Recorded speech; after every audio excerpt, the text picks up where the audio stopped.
ตัวนี้จูบวดปัดเนี่ยเฮกะลอยเจ้าหัวตาเฮอุมนที่ได้บักดอกสักกะอูสักนมไปเตี้ยงัดเอสูปีปลาแล้วก็สูปีปลาแล้วเตี้ยงเอทำแล้วกันอาปูเกียงเสียหน้าเตี้ยก็ตัวนี้จูก็goyใหญ่ลุงหอยมีสักปลาแล้วเตี้ยวางมาขมุลแรงทิมตาตัวนี้จูหนูไม่เป็นไงหมูพระได้ไงซะล่ะกับหมูหน้าแสดงมีมาจอลเขาค่อยมาตั้งมาจอลหมายมั้ยตัวนี้เฮบุกาโต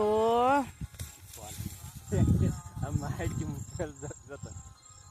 เราในปลายคนนักจูอันโตว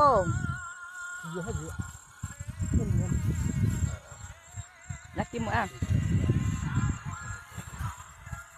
น่าจะ